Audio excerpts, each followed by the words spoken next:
Hello friends, welcome back to my channel Aiden's world. അപ്പോൾ ഇന്നത്തെ video എന്താണെന്ന് വെച്ച് കഴിഞ്ഞാൽ ഞാൻ നൈറ്റ് ഷിഫ്റ്റ് കഴിഞ്ഞ് വന്നിട്ട് ഉള്ളൊരു വീഡിയോ ആണ് കേട്ടോ. ചെറിയൊരു വീഡിയോ ആണ്. അപ്പോൾ രാവിലെ തന്നെ ഞാൻ വന്നു കഴിഞ്ഞപ്പോൾ തന്നെ ഗഡീസ് റെഡിയാക്കി ഇരുത്തിയിട്ടുണ്ടായിരുന്നു. ഞാൻ അവനെ സ്കൂളിലൊക്കെ കൊണ്ടുവന്നാക്കി. ഗഡീസ് അവന് ഫുഡൊക്കെ കൊടുത്ത് ഡ്രസ്സൊക്കെ ചേഞ്ച് ചെയ്ത് ഇരുത്തിയൊക്കെയായിരുന്നു. എന്നിട്ട് പിന്നെ ഗഡീസ് അപ്പോൾ തന്നെ പോയി. എന്നിട്ട് ഞാൻ അവനെ സ്കൂളിൽ കൊണ്ടുവന്നാക്കി തിരിച്ചു വന്ന് അപ്പോഴേക്കും കഴിച്ച പ്ലേറ്റും സാധനങ്ങളൊക്കെ അവിടെ തന്നെ ഇരിക്കണ്ടായിരുന്നു. അപ്പോൾ ആ പാത്രങ്ങളൊക്കെ അതൊക്കെ ഒന്ന് കൊണ്ടുപോയി വെച്ച് എല്ലാം ഒന്ന് ക്വിക്കായിട്ടൊന്ന് അറേഞ്ച് ചെയ്ത് വെച്ചേട്ടാ. അവൻ അവിടേക്ക് നീക്കി വെച്ചതും എല്ലാം ഒന്ന് മാറ്റി സെറ്റാക്കി വെച്ചു. ഇനി ഇത് കഴിഞ്ഞിട്ട് വേണം എനിക്കൊന്ന് ബ്രേക്ക്ഫാസ്റ്റ് ഉണ്ടാക്കി കഴിച്ച് ഞാൻ അപ്പം തന്നെ കിടക്കും. ഉച്ചക്കലത്തെ ഫുഡ് ഉണ്ടാക്കാൻ നോക്കണില്ല, ബ്രേക്ക്ഫാസ്റ്റ് മാത്രം ഒന്ന് ഉണ്ടാക്കും. ഇന്ന് ഞാൻ ചെന്ന് കഴിഞ്ഞപ്പോൾ അടുക്കളയിൽ നോക്കി കഴിഞ്ഞപ്പോൾ നമ്മൾ ഇന്നലെ തന്നെ മറ്റേ ദോശയുടെ മാവൊക്കെ കലക്കി വെച്ചിട്ടുണ്ടായിരുന്നു. പക്ഷേ ദോശ പിന്നെ കറി ഉണ്ടാക്കാനൊന്നും ഒരു മൂഡില്ല. അതുകൊണ്ട് ദോശ എന്തായാലും ഉണ്ടാക്കലാന്ന് വെച്ചാൽ പിന്നെ വൈകുന്നേരത്തേക്ക് ദോശ എടുക്കാമെന്ന് കരുതി. അപ്പോൾ ഞാനിപ്പോൾ ഇങ്ങനെയാണ് കേട്ടോ ദോശയുടെ മാവ് പുളിപ്പിക്കാൻ വെക്കണം. മുന്നേ ഞാൻ ദോശയുടെ മാവ് ഹീറ്ററിൻ്റെ അടുത്തായിട്ട് വെക്കലായിരുന്നു പതിവ്. കുറച്ചേരം ഹീറ്റർ ഓൺ ആക്കിയിടും, അപ്പോൾ ഒന്ന് സെറ്റാവുമായിരുന്നു. പക്ഷേ ഇപ്പോൾ അങ്ങനെ വെക്കലില്ല. അതിനേക്കാളും നല്ല ഒരു മെത്തേഡ് കിട്ടി കഴിഞ്ഞപ്പോൾ ഇങ്ങനെ ചെയ്യാമെന്ന് വെച്ചു. ഗഡീസാണ് കേട്ടോ ഈ ഐഡിയ പറഞ്ഞത്, ഈ വെള്ളത്തിൽ ഇറക്കി വയ്ക്കുന്ന ഐഡിയ. നല്ല തിളച്ച വെള്ളത്തിൽ മുട്ടാൻ പാകത്തിന് ഇറക്കി വെച്ച് കഴിഞ്ഞാൽ നമ്മുടെ അടിയിലുള്ള മാവൊക്കെ കട്ടയായി പോകും കേട്ടോ. ഒന്ന് വെള്ളം തട്ടാതെ നിൽക്കണ അത്ര പൊക്കത്തിൽ വെക്കണം. അവോക്കാഡോ ടോസ്റ്റായിട്ട് ഉണ്ടാക്കാൻ പോണേ. ഞാൻ വല്ലപ്പോഴും ഉണ്ടാക്കി കഴിക്കാറുണ്ട്. എനിക്ക് അത്യാവശ്യം ഇഷ്ടമുള്ള സംഭവമാണ്. നമ്മൾ ഇപ്പോൾ യൂട്യൂബ് തുറന്നു കഴിഞ്ഞാൽ ഒന്നെങ്കിൽ അവോക്കാഡോ ഷേക്ക് സ്മൂത്തി അല്ലെങ്കിൽ അവോക്കാഡോ ടോസ്റ്റൊക്കെ ആണല്ലോ. പക്ഷേ ഇത് നോർമലി എനിക്ക് ഇഷ്ടമാണ്. ഏതൊരു യൂട്യൂബ് റെസിപ്പി നോക്കി തന്നെയാണ് ഞാൻ ഉണ്ടാക്കി തുടങ്ങിയത്. ഇപ്പോൾ വല്ലപ്പോഴും ഞാൻ കഴിക്കും. അപ്പോൾ നമ്മുടെ അവോക്കാഡോ ഒരു മീഡിയം പഴുപ്പായിരിക്കണം. ഇത് അത്ര അങ്ങോട്ട് പഴുത്തിട്ടുണ്ടായിരുന്നില്ല. അപ്പോൾ ഞാൻ നമ്മുടെ പൊട്ടാറ്റോൻ്റെ ഇത് വെച്ചൊന്ന് ചെയ്തെടുക്കുമായിരുന്നു, സ്മാഷ് ചെയ്തെടുത്തു. എന്നിട്ട് അതിലേക്ക് നമ്മൾ കുറച്ച് ഒരു പൊടിക്ക് ചില്ലി ഫ്ലേക്സും പിന്നെ അതുപോലെ തന്നെ കുറച്ച് ഉപ്പ് ഇട്ട് കൊടുക്കുന്നുണ്ട് കേട്ടോ. അതൊന്ന് മിക്സ് ചെയ്യണം. എന്നിട്ട് നമ്മളെ വീഡിയോസൊക്കെ കാണുമ്പോൾ അതിൻ്റെ ഉള്ളിൽ ഓനിയൻസ് കട്ട് ചെയ്തിടുന്നുണ്ട്, പിന്നെ ക്യാരറ്റൊക്കെ ഇടാം. എല്ലാം ഇട്ടിട്ടൊക്കെയാണ് ചെയ്യുന്നത്. ഞാൻ അത്രയ്ക്കൊന്നും ആർഭാടാക്കാറില്ല, വളരെ ലൈറ്റാക്കി ഉണ്ടാക്കാറുള്ളൂ. ഇത്ര മാത്രമേ ഞാൻ ഇടാറുള്ളൂ കേട്ടോ.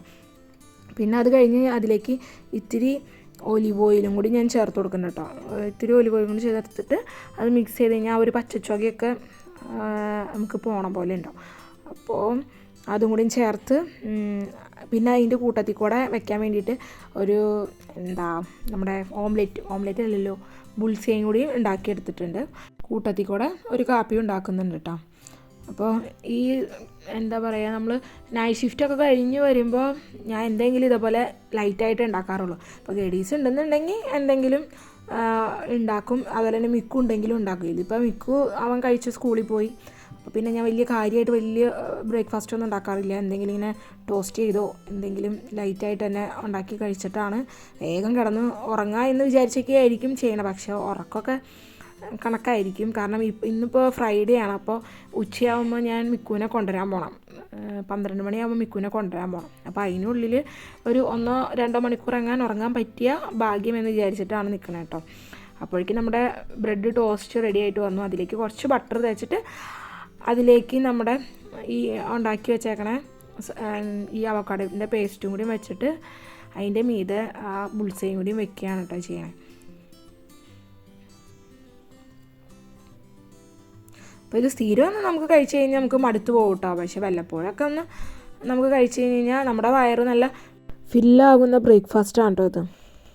ഒരു 5-10 മിനിറ്റിനുള്ളിൽ നമ്മുടെ പരിപാടിയെല്ലാം പെട്ടെന്ന് കഴിയുകയും ചെയ്യും. നമുക്ക് ഉറങ്ങാൻ പോകാൻ പറ്റുകയും ചെയ്യും കേട്ടോ. അതാണ് ഈ ബ്രേക്ക്ഫാസ്റ്റിൻ്റെ പ്രത്യേകത. അപ്പോൾ കാപ്പിയും കൂടി എടുത്തിട്ട് ഇനിയിപ്പോൾ ഇതാണ് ബ്രേക്ക്ഫാസ്റ്റ്, ഇത് കഴിക്കാൻ പോവാം. ഈ സമയത്ത് കുറച്ച് നേരം ഫോണൊക്കെ നോക്കിയിരിക്കും. ഫോൺ നോക്കിയിരിക്കുന്നത് വെച്ചാൽ ഞാൻ കഴിക്കണതിൻ്റെ ഒപ്പം തന്നെ അന്നത്തെ ഫേസ്ബുക്ക് യൂട്യൂബൊക്കെ തുറക്കുക, എന്തൊക്കെയുള്ളതെന്ന് വെച്ചാൽ ഒന്ന് നോക്കാം. അപ്പോൾ ഇന്നത്തെ വാർത്ത മറ്റേ അർജുൻ്റെ വാർത്തയായിരുന്നു കേട്ടോ. അർജുനെ കിട്ടിയതും അങ്ങനത്തെ വാർത്തയൊക്കെ ഞാൻ കണ്ടുകൊണ്ടിരുന്നു. അപ്പോൾ കണ്ടുകഴിഞ്ഞപ്പോൾ ആകെ ഒരു സങ്കടം. ഓരോ ലൈഫ്, ഓരോരുത്തരുടെ ഓരോരോ അവസ്ഥകൾ എന്നല്ല പറയാനേ പറ്റൂ. അപ്പോൾ അതാണ് ഇന്നത്തെ വീഡിയോ ആയിട്ട് കണ്ടത്. അതിൽ പ്രത്യേകിച്ച് ഞാൻ കുറച്ച് കണ്ടുകൊണ്ടിരുന്നത് മറ്റേ മനാഫിക്കയുടെ ആ ഒരു ആൾ സംസാരിക്കുന്ന വീഡിയോയും കാര്യങ്ങളൊക്കെ ആയിരുന്നു കേട്ടോ. ഈ 72 ദിവസവും കൂടെ നിന്ന് കണ്ടുപിടിക്കാൻ വേണ്ടിയിട്ട് എങ്ങനെയും കണ്ടുപിടിച്ചേ മതിയാവും എന്നുള്ള രീതിയിൽ കൂടെ നിന്ന് ആ മനുഷ്യനെയൊക്കെ സമ്മതിക്കണം അല്ലേ.